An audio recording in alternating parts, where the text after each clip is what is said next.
Welcome to the Deep Dive. This is where we take your sources and, really extract that high-value intelligence. We want to give you that shortcut to being truly well-informed. And today, we are deep diving into China's legal landscape.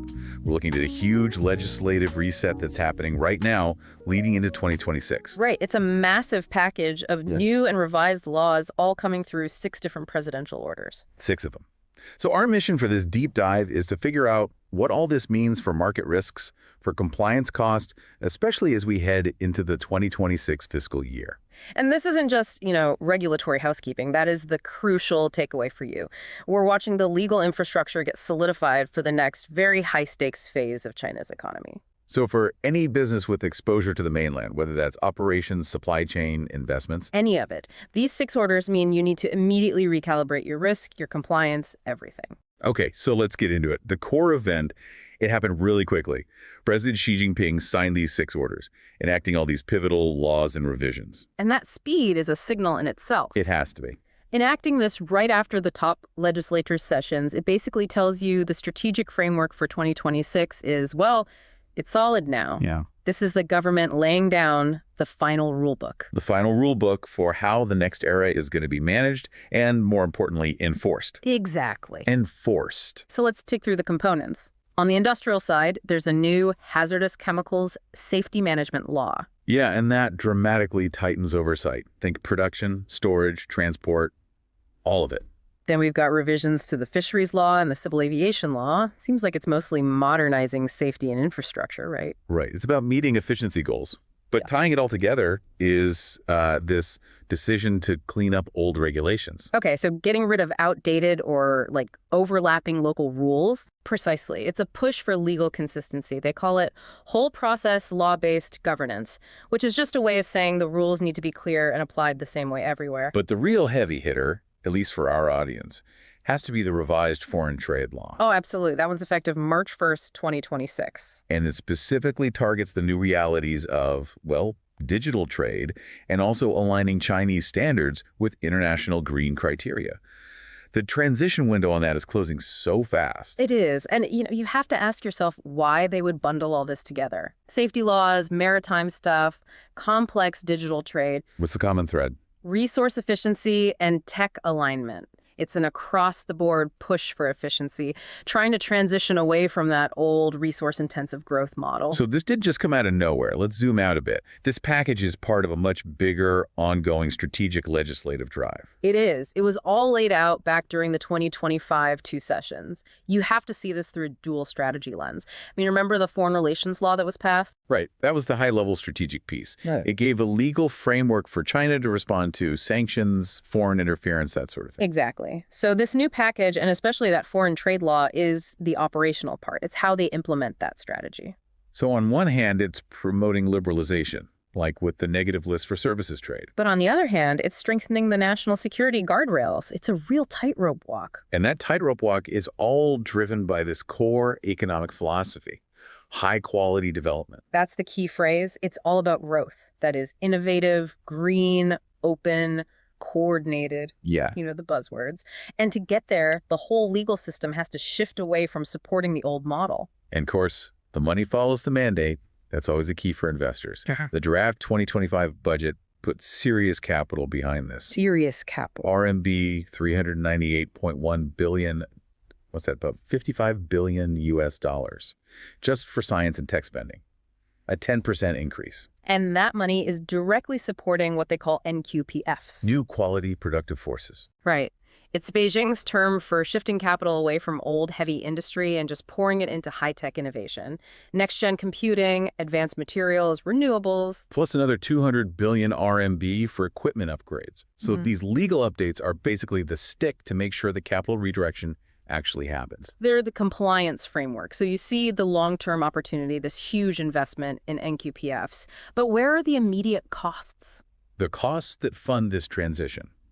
And that brings us right to the huge jump in compliance risk around data and cyber. The amendments to the cybersecurity law, the CSL.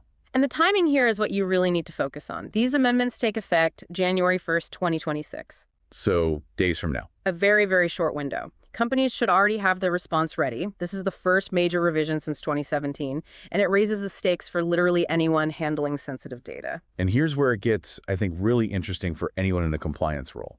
The law now formally embeds AI governance. Yes, that's brand new. The revised CSL says the state will support and strengthen AI ethics regulation, risk assessment, security governance.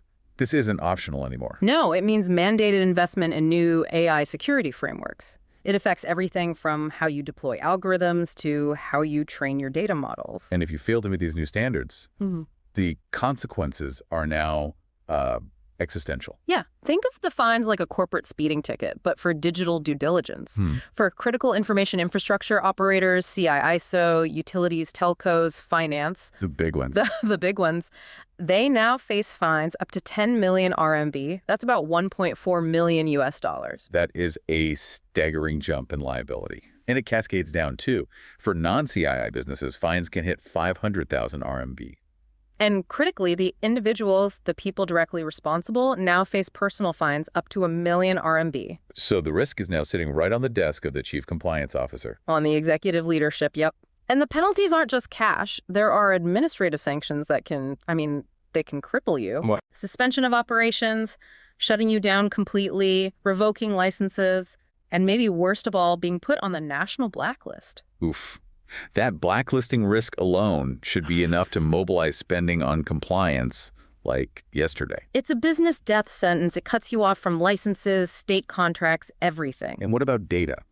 A reaffirmation of the old rules, but tighter. CII operators must store data locally. Any cross-border data transfer needs a regulator-led security assessment. You can't just use standard contractual clauses for this stuff. You need government sign-off. But hold on, doesn't that directly contradict the spirit of liberalization from the new foreign trade law?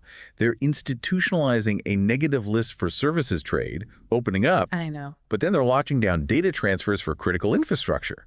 How are foreign firms supposed to square that circle? That's the paradox of the dual strategy. The state is saying, we want your services, we're easing market access, but they're also saying, if your service touches our critical data, we reserve the right to scrutinize and block that transfer. So security trumps market access. When it comes to CII, security always trumps market access. The type of service is open, but the data handling is highly controlled. And this reach goes deep into the supply chain, too. Oh, yeah. The CSL amendments put direct legal obligations on both the purchasers and suppliers of key network equipment, fines up to 100,000 RMB plus 5 times what you made illegally. So your cyber risk diligence just got way more expensive if you're sourcing network gear for your China ops. Okay, let's pivot for a second, away from cyber. Look at the industrial implications of the other new laws. They also line up with that high-quality development goal. Right, the hazardous chemicals law. That is a direct cost driver for the chemical sector. It tightens oversight on production, storage, everything. Practically, what does that mean? Mandated spending on new storage facilities, new safety tech? Yep, and probably higher logistics costs. It directly hits the supply chain and pricing for anyone globally who relies on Chinese chemical inputs. It forces out the low-quality, high-risk operators. Pushing that shift to high quality, even if it causes short-term pain. And on the trade front, the revised foreign trade law seems to be signaling openness, but with managed risk. We talked about the negative list for services, but it also stresses alignment with international standards on digital trade and, this is key, on green standards. Ah, the green standards. That feels like a subtle but really important opportunity. It is. It means market access in 2026 and beyond will increasingly depend on your environmental footprint.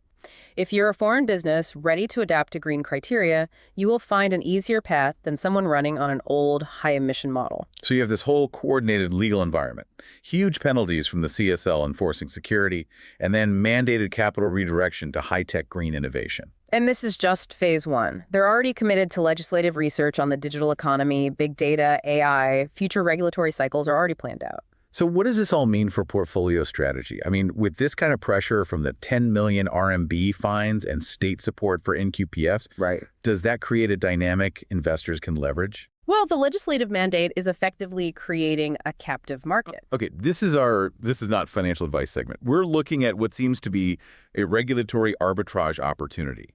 A paired trade, basically, focused on this mandated compliance gap from the CSL. The logic is pretty simple. The state has imposed a massive downside risk, that 10 million RMB fine, and at the same time, it has basically dictated the only acceptable solution. Which is leveraging AI for cybersecurity. Exactly. So here's the short idea. You identify a highly visible CII operator, maybe one with older industrial assets, that has historically been slow on cybersecurity compliance. They are now facing the maximum fines. The risk is crystallized.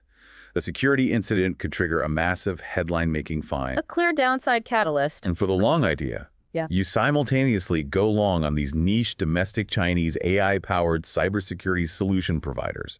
The CSL amendments literally say the state will support leveraging AI to enhance cybersecurity. So it's creating a sudden subsidized demand shock. Exactly. The compliance budgets of those high-risk CII companies, driven by pure fear of that fine, will flow directly into these specialized government-endorsed security companies. It's a mandated transfer of capital. That is definitely a strategic way of looking at how regulation creates forced demand.